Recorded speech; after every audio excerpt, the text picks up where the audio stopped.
Hello, my loves. It's Liz Ann here from High Vibes Life. And today I want to talk to you about my journey to wellness in hopes that you will find some validation and perhaps even some help on your own personal journey toward wellness.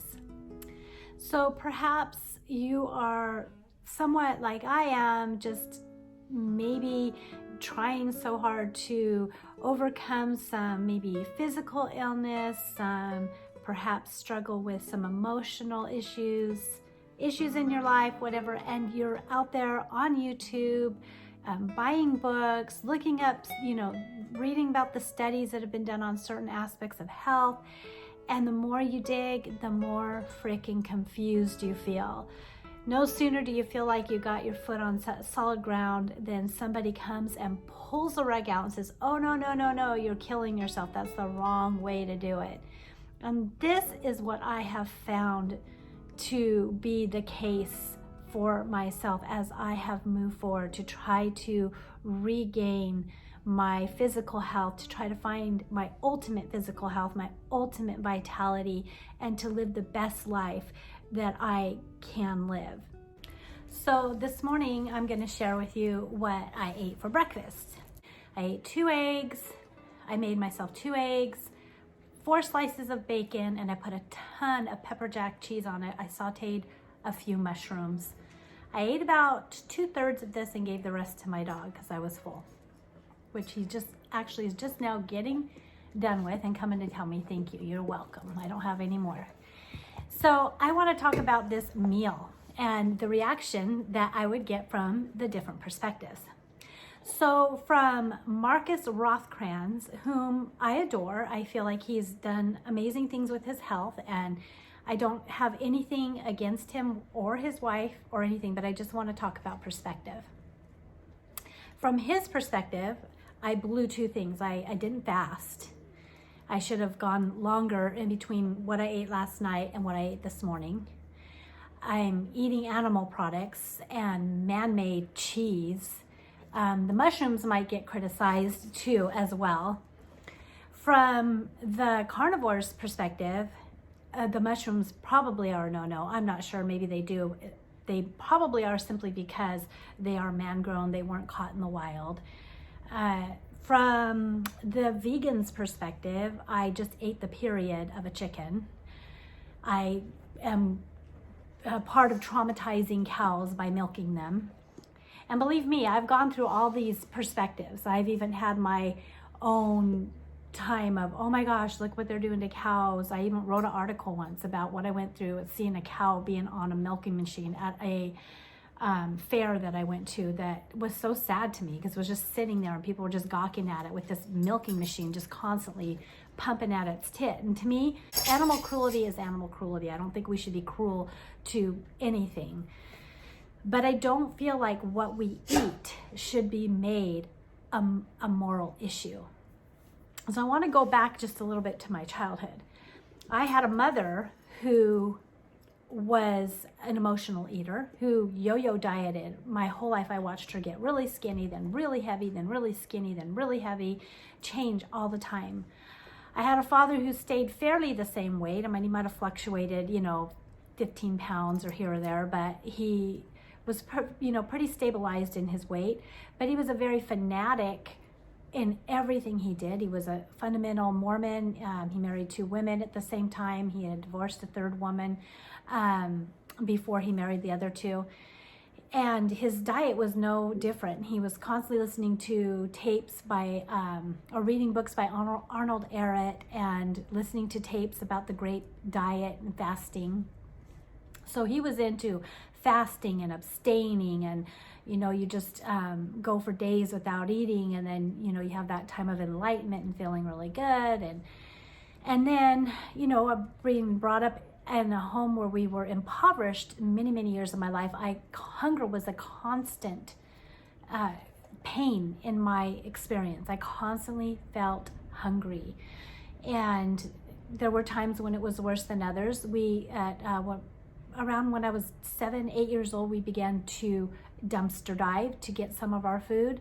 So that's when back then, before they locked the trash cans up, you could actually go back into the back of the store and get their discarded, outdated foods and bring them home. And, we would pick through them and get rid of anything that was moldy or, unedible. But it was a godsend for us, because otherwise it was just beans, and it was disgusting to have these boiled beans that made us gag as kids. As a teenager, I went through a period of bulimia. I discovered, and it was at Thanksgiving, a girlfriend actually introduced it to me. We wanted to eat at both our homes, and she said, well, here's what you can do. We can eat at your home, then we go in and make ourselves throw up, and then we can go eat at my house. And that sounded great to me, because Thanksgiving was the one time you just had all you could eat, and you didn't want to miss out on that. So I was introduced to that, and it later became something that I would do on a regular basis. And I also got into diet pills. Dexatrim was the big one back then, kept me up all night. I had a ex-brother-in-law, he wasn't ex then, but he is now, that told me when I was 14 years old, we were out in the pool, and he said, you look like you're getting kind of fat, Lizzie, and made a huge impression on me, where I started taking tons of Dexatrim, and I was like, 100 pounds at that time, So when I left home, I was 105 pounds. I was really thin, but I would look at myself in the mirror. I had the body dysmorphia. I would see fat. I would see a figure that wasn't, hips that looked funny to me, that weren't the right shape, the way they should be. And, I was never satisfied. I couldn't even hardly stand looking in a mirror, because I would just be so mortified at how, to me, in my mind, how ugly I was, and how much was wrong with me. And I really, really, really, my heart just goes out to these girls that go through that, because I know how that feels and how impressionable they are by our society and by the media and just so much out there. Today I'm 52 years old, and I am overweight. I am on 4 different medications. So I have 3 different high blood pressure medications, which finally ended my battle, like years and years long battle with horrible migraines that was just getting, by the time they finally ended, through adjusting these, seeing a cardiologist. I got hospitalized, I saw a cardiologist. He adjusted my blood pressure medicines, and my migraines just started dissipating. The ones where were debilitating, and I was pacing the floors, and they were almost like 25 days out of a 30-day month that I had these, that would just increasingly get worse day after day after day. They were horrible.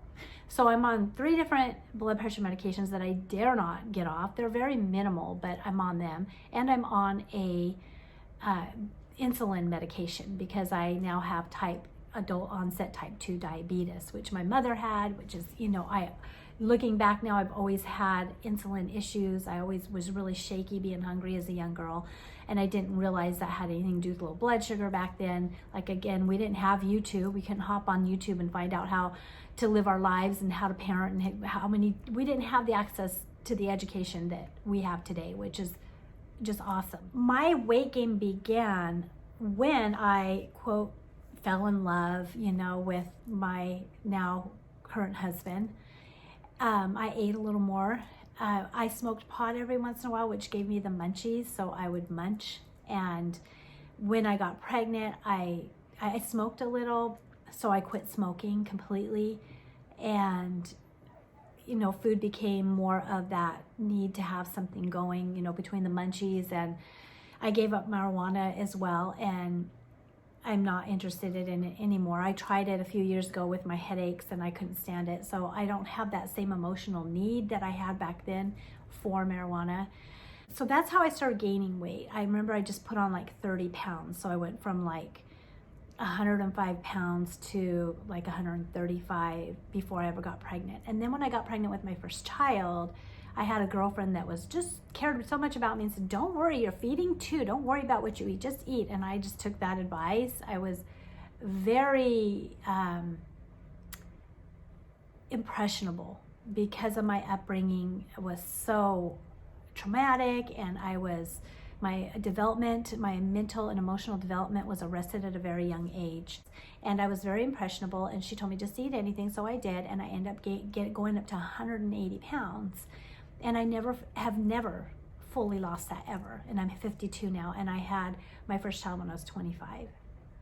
So for a while I lost, I would lose some of it, but I never completely lost all of it. I think I got down to 145 at one point when after my first child, but then I had my second child right away, went back up, and I've just continually steadily gone up in my weight. And I maintained 160 for years. And then I started trying dieting.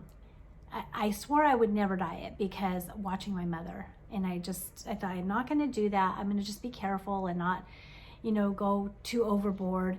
But I started trying different things. So I would try, and I would even put them up here. You can go back and see some of my videos when I was juicing. I did a week-long juice. The first thing I did was what my dad had always preached about, was the grape juice diet. I did that for a week, and it was so hard, and I was literally on my knees the whole time because I would have to make dinner for my family. I'd be so hungry, and then I'd have to walk away from it, not eat, maybe drink my grape juice or whatever. But I'll tell you, at the end of that week, I felt amazing. And when I went to the dentist several months later, he said my gums were so healthy, and I felt so good, and my migraines went away for a long time. So there was some healing in that I experienced, some lifting of some of the physical problems that I had been feeling. And I think part of that was the fact that I felt good that I was able to go a whole week and do that, and to kind of conquer myself, right? I've never done that again. It's hard for me. Because I am very triggered by hunger, because for one thing, I get low blood sugar. And the other thing is I was traumatized with hunger as a child. So I went through things like, there was a time when we just ate nothing but beans. I would go to school. We couldn't get on special, lunches for a long time because my dad couldn't say that he had 2 wives because it was illegal. And so I would go to school with, maybe if I was lucky, that cheap, really cheap wheat, was called wheat, the healthier bread. It was just brown white bread, basically. And they would get honey donated to them. We were in Utah at the time, and they had things donated. So we'd get this big thing of peanut butter, and it would be this thick layer of peanut butter, and then they put honey on it. And by the time you got it out of your little, if we were lucky to have a paper sack, we did. A lot of times we brought them in bread sacks or lunches, and they were embarrassing. So I'd go hide in a corner. Sometimes I would throw it away. I was so embarrassed that anybody would see. I'd get a little apple and this soggy, and I'd had a couple friends say, ew, what is that? And so I was very self-conscious by it. And in the meantime, I'd smell these lunches. There were times when I'd go to bed, I'd be so hungry, and we had like our beans or whatever, something I'm sure, but my parents would stay at, my dad, my mom, and then my Aunt Jerry, and they would fry steaks up and meat and eat that, and you could smell it, and you were hungry and you didn't get that. And so I was very traumatized around food as well. And so hunger has always been a really big issue for me. About a couple years ago, maybe about 4 or 5 years ago now, I went on a juice diet for a week, and I barely made it. I don't even think I went the whole week, but almost the whole week, and I barely made it. And by the time I was at the end of that, I was so sick. And I tried to do savory juices and tomatoes and celery and all that stuff, but I was so sick of vegetables that I didn't eat a vegetable for like 6 months after that. I went right to pizza. Nothing sounded good to me but give me some carbs and meat. And I saw this backfiring, this pendulum swing that happened to me. And I was like, okay, that didn't work. And what happened was I lost weight, then I gained it back, and then some. Okay, so I was like, okay, that doesn't work for me. I felt good. I looked glowier. I looked like I felt healthier, but the starvation thing just doesn't work for me. It backfires on me. So this past year, 2019, I went more where I'm just going to eat and just kind of start tuning into my body and what do I really want to eat. And that was a lot of trial and error, because I first of all had to start really tuning into that, because I haven't been tuned into it. I have family members that I cook for often and prepare their meals, and am concerned about their health as well. And so a lot of that can get interrupted, and I don't stay as tuned into myself as I want to, but I maintained my weight, which was now 172 pounds. Okay, I maintained my weight, And then toward the holidays, I got even a little more lax. I'm like, you're just going to enjoy, but not too bad, because I had already been diagnosed with the type 2 diabetes and put on a medication, and I didn't want to take it. I'm like, oh, I'm not going to take this. I'm going to just be careful. Well, then I ate a little bit more sugar during the holidays, not a ton like I normally would do at Christmas time. So I thought I was doing good, because normally, it's just all about baking. I didn't bake cookies. I didn't, there was so many things I didn't do this Christmas. So I thought I was doing good. But when I went to see my doctor in January, my blood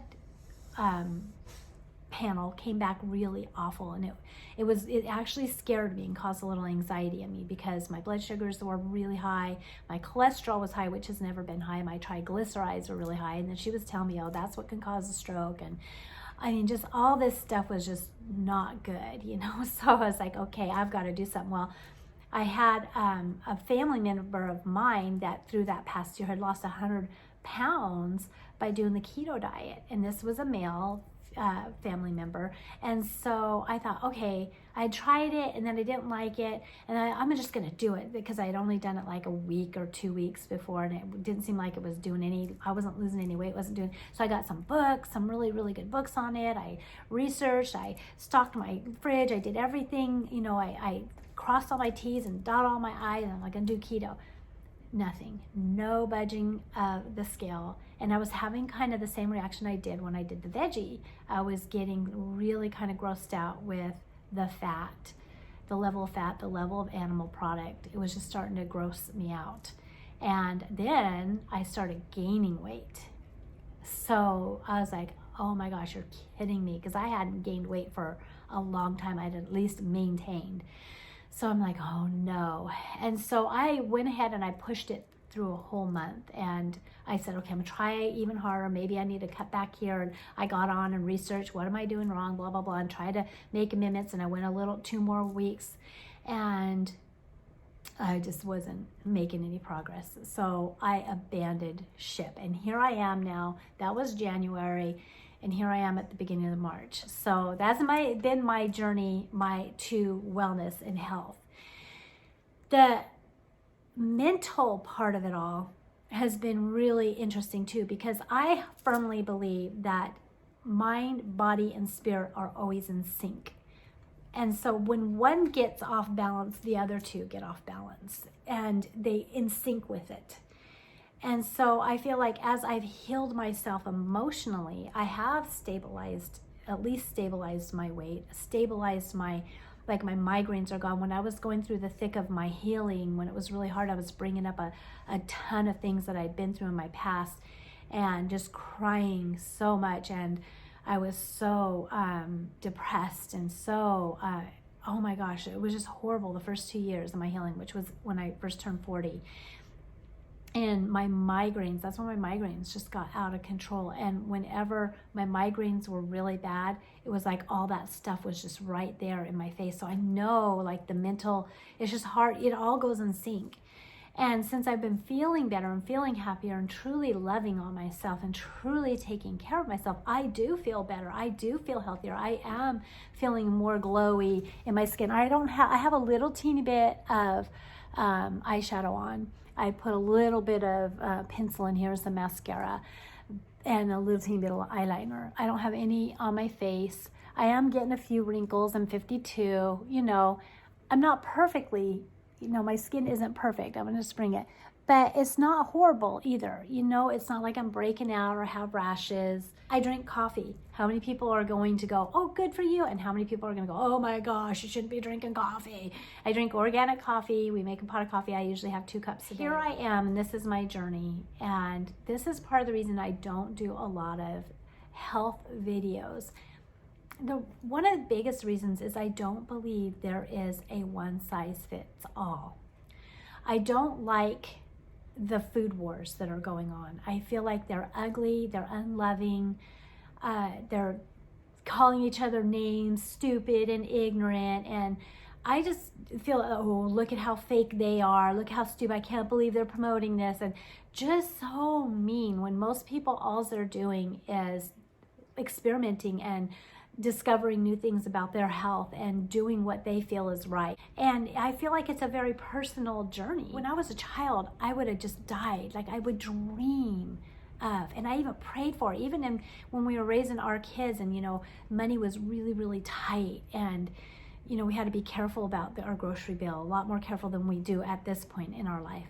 And I remember just praying and thinking it would just be so wonderful, trying to do the visualizations and everything where I could just have all the food I want and have it available to me, and, and just any choice. I'm in that space now. I can go to any store and I can get organic, or I can get so many varieties. Things are shipped from all over the world. There's so many things that I can choose from, so many. And yet here I am. And I was getting to a point where I was afraid to eat anything, because no matter what you eat and no matter what you read and what studies somebody's done, and I've gone the gamut. The China study about, meat causing cancer, Weston Price, I had his book for a long time, Fully Raw Christina, I've tried the raw food, I've tried veganism, I've tried keto, I've tried paleo, I've done all of that.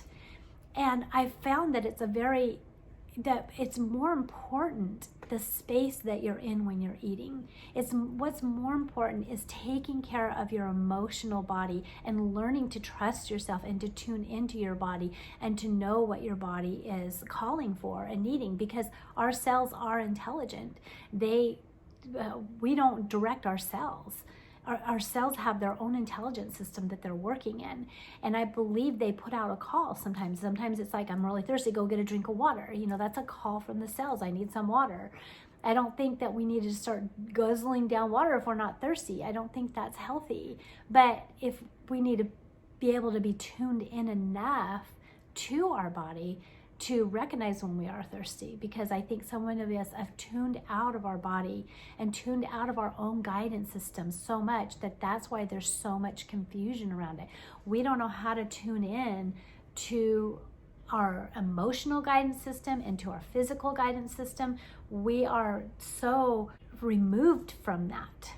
I'm a very natural person. I'm an earth sign. I'm a Capricorn. I'm an INFJ. So I think a lot. I think things through a lot. And I love earthy things. I love things to be natural. That's why I don't wear a lot of makeup usually. Sometimes I experiment with it just for the fun of it. But overall, I don't really like to wear a lot of makeup. I make my own toothpaste with bentonite clay. I use baking soda and cornstarch and essential oils for deodorant.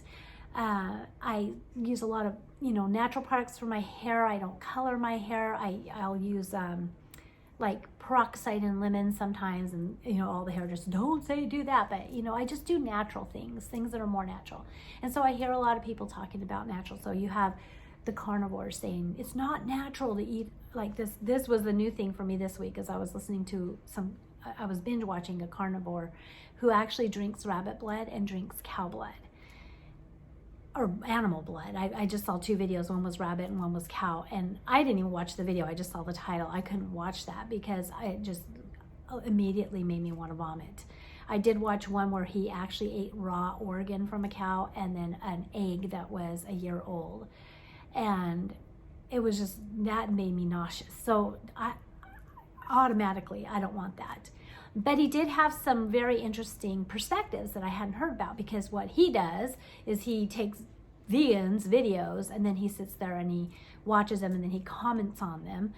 I don't care for his attitude toward them, because he talks that they're stupid, they're retarded, they're fake. And I don't believe people are, for the most part, stupid and retarded and fake. I think they're a product of their environment, and they are doing their best with the knowledge and the understanding and the tools that they have in their life.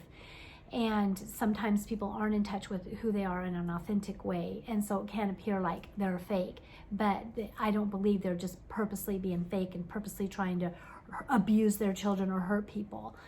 But he was making comments about when they would put things in blenders, and I started thinking about that. I was like, yeah, that's true. That's not even natural to throw things like kale that we would naturally not even want to eat, and then we throw it in a blender and then put a bunch of sugar with it, like bananas and fruit, and eat it that way.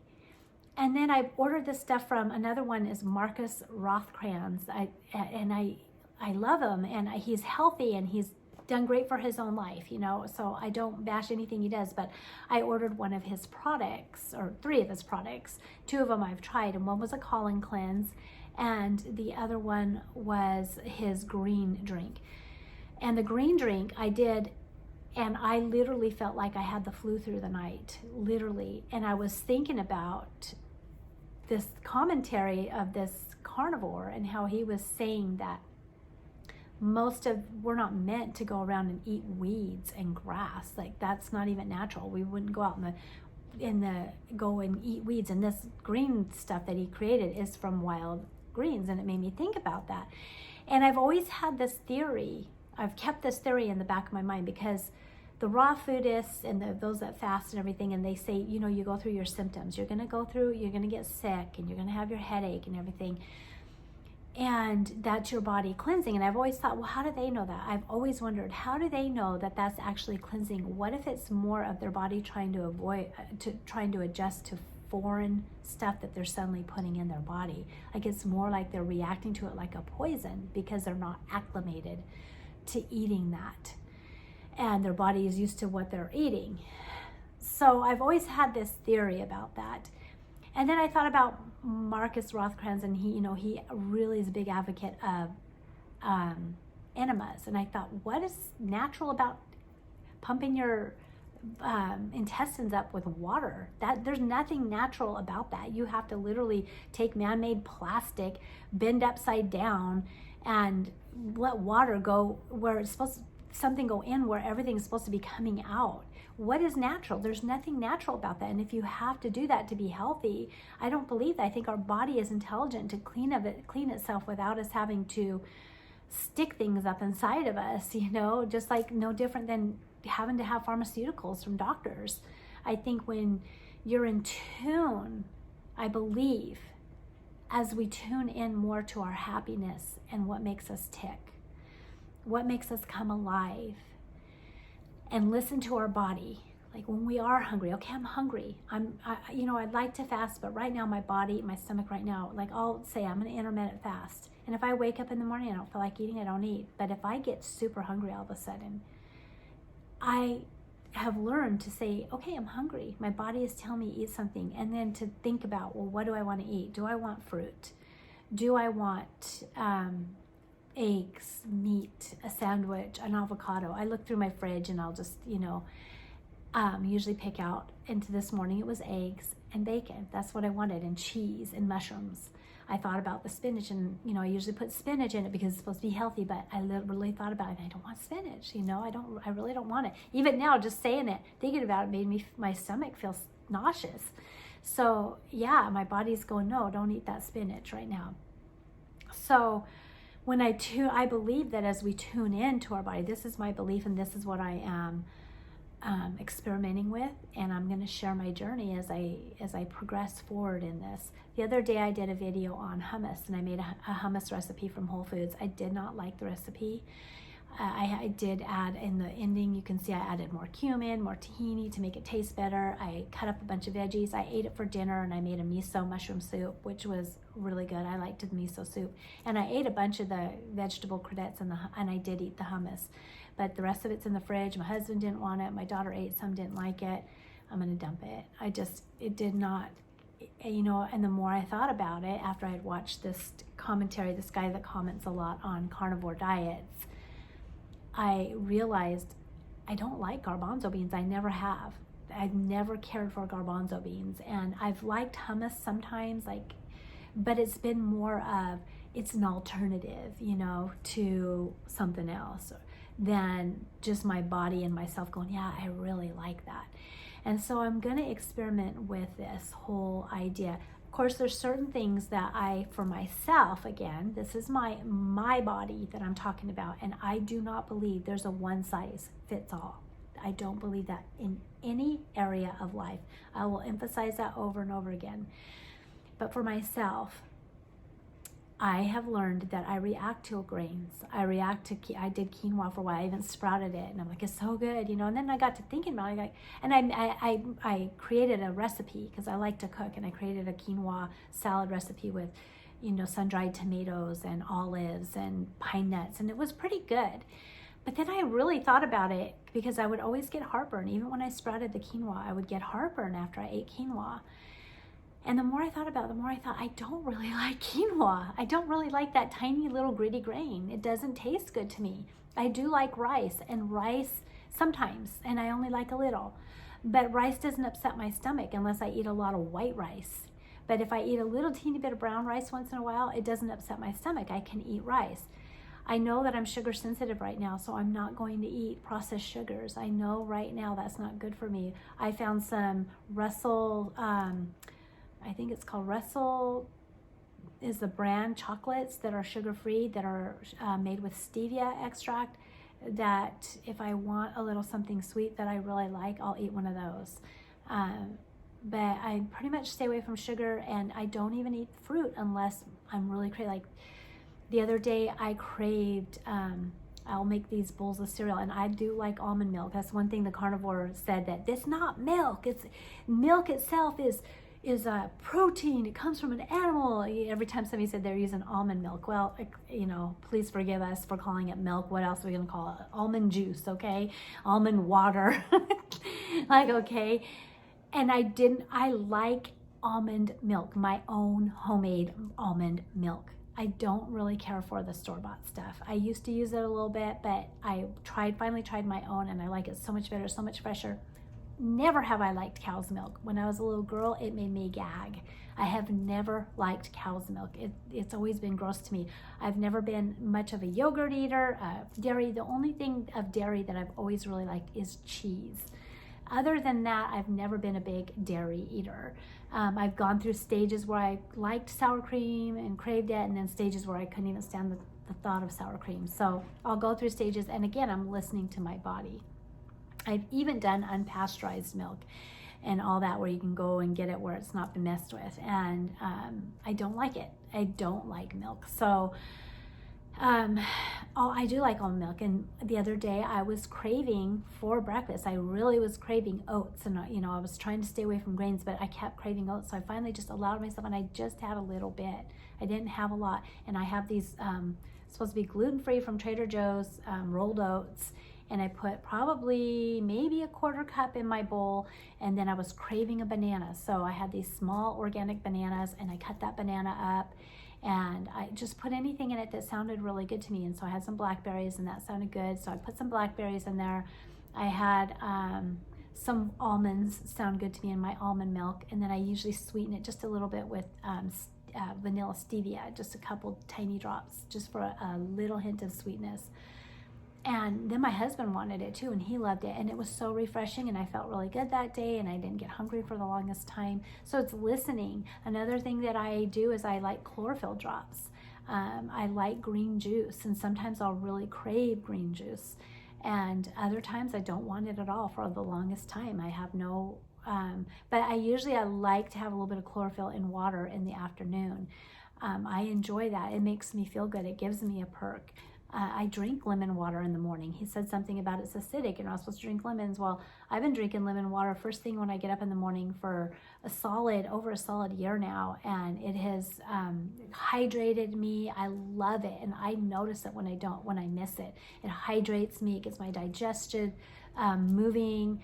When you have type 2 diabetes, you tend to get thirsty. So if I drink just plain water, I get nauseous, and the lemon water keeps me from getting nauseated. Another thing I'll do, other than lemon water, if I don't want lemon, because sometimes I don't want lemon, and I listen to that, then I put a little baking soda in it in order to, then it'll keep it from upsetting my stomach too. So like about a quarter teaspoon of baking soda in my water, not much.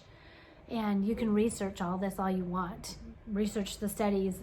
You know what? The thing about studies is, you no sooner have one study that tells you one thing, and then you have another study that's telling you something totally different.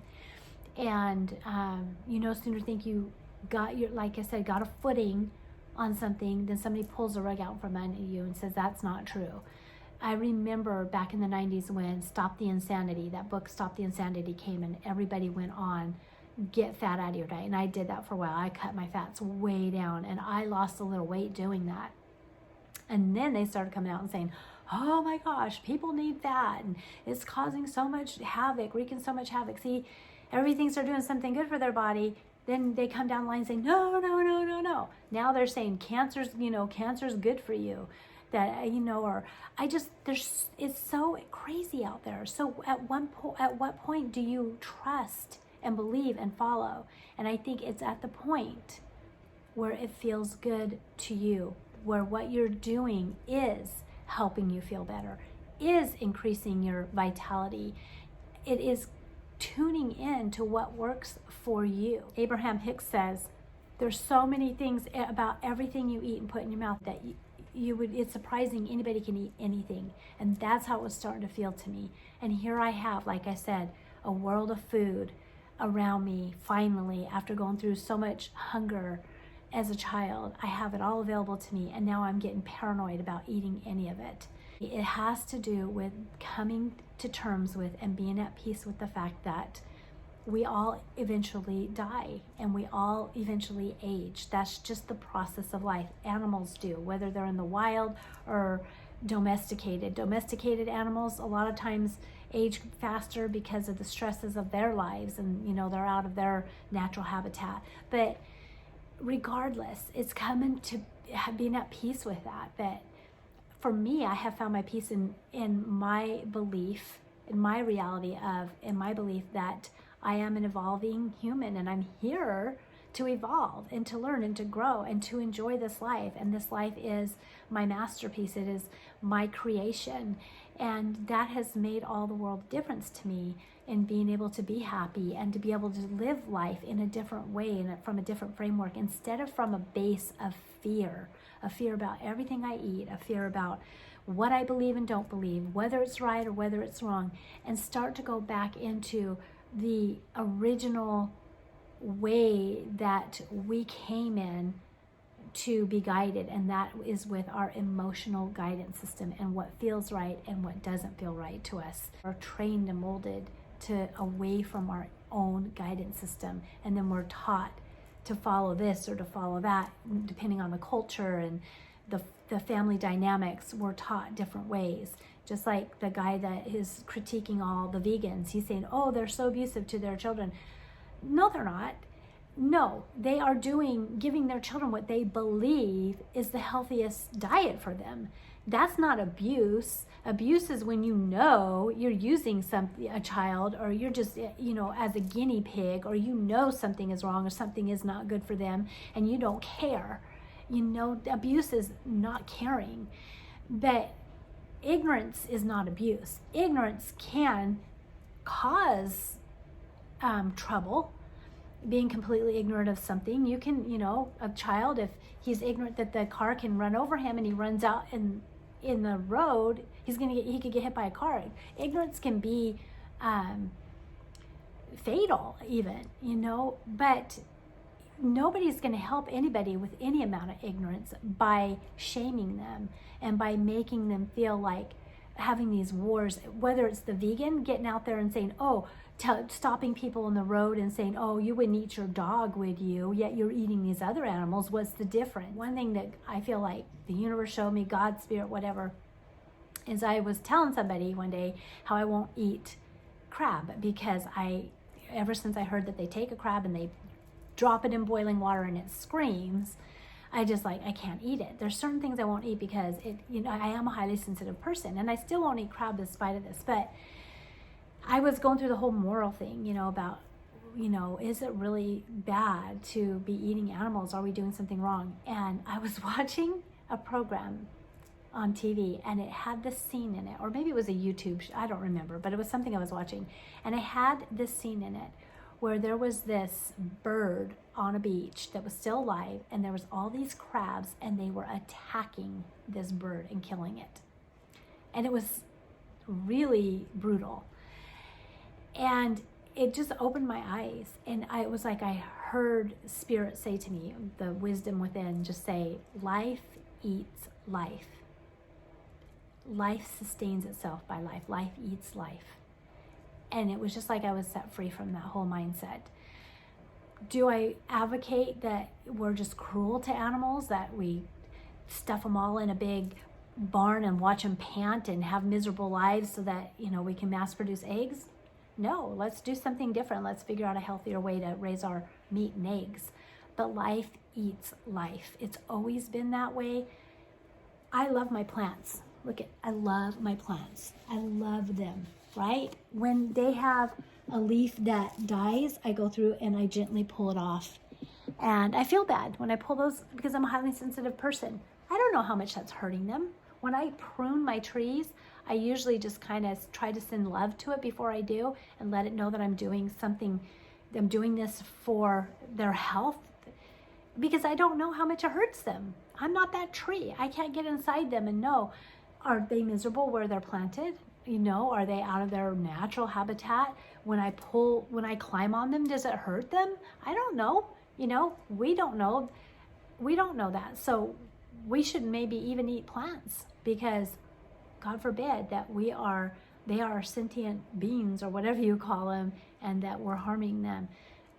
That's not the world we live in. We live in a world where life eats life. Spiders eat bugs. Birds eat bugs. Lions eat animals. There are animals that kill for sport. Dogs, my dog chases, if the chickens get in our yard, our neighbor's chickens, he kills the chicken. I'm not going to beat my dog because he killed a chicken. That's his natural way of being. I feel bad that the chicken got in the yard, and we do everything we can to keep him from he doesn't run outside our yard. He's been really good about that. Thank goodness. So, one time a cat came in our yard, the neighbor's cat, and I think he killed the cat. I don't know. It ended up dying in our yard. We just found the neighbor's cat dead, and, it could have been our dog. I didn't see it or hear it, so I'm not sure, but, I wouldn't be surprised if he was the one that killed it. He's a predator. And that's just part of the world that we live in and the reality that we live in. When I have a chicken in front of me, a raw chicken or I'm eating meat, I think, a little bit, because of what I do know, goes out to me like, I wonder how this chicken suffered. But I also think what a dishonor to just waste the meat as well.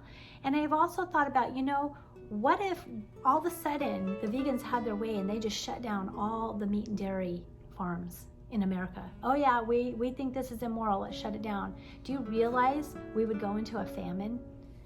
So we need to try to appreciate too what is being done out there to feed people and to help people. Everybody is, they just want money. Yeah, we all want money. We all want to be able to have an endless supply of money and be able to do, that means freedom to us, so that's the kind of society we live in. Yeah, most of us want money, but and also you've got to think of the fact that that's how this society works. That's how we created it. That's how it has evolved. That's where we are.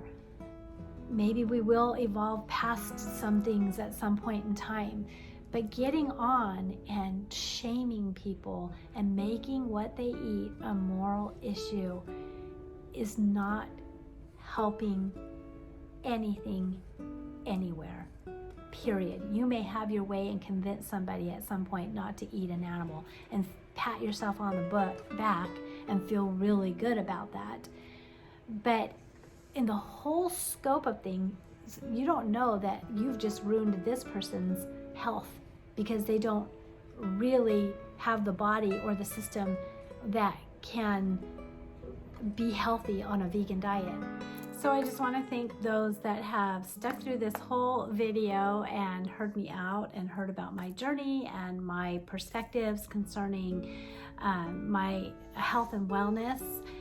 If you are a vegan, if you are a carnivore, if you are a raw foodist and you are healthy and you attribute your good health to the diet that you have found, I respect that. I honor that. I say kudos to you. And I just ask that you would share your journey with others, but also remember that there is no one size fits all. And there may be aspects of what you do that might help people, and certain people may be able to be really helped by it, and other people may not be able to adopt your exact way of eating and reaching their optimal health in the same way. And I think it's more important than anything that we are cultivating an attitude of peace and respect for one another, and understanding that no two perspectives are going to be alike, no two bodies are alike, no two people are ever alike. They're from different cultures. Their education is different, their abilities are different, the way their body works is different. And it's just honoring that and respecting that, and being thankful that we have what we have available to us, that we have the opportunity to choose the type of diets that we want to eat, rather than just be in a place where we're lucky to even, find anything to eat at all. I'd love to hear your comments below on, what has helped you reach your health, or what are your struggles, or would there be anything else that you'd like to further discuss concerning some of the things that were brought up in this video. And thank you again for listening. And if it's been helpful, please give it a thumbs up. If you know anybody that would enjoy this video, please share. And I'll talk to you next time. Bye-bye.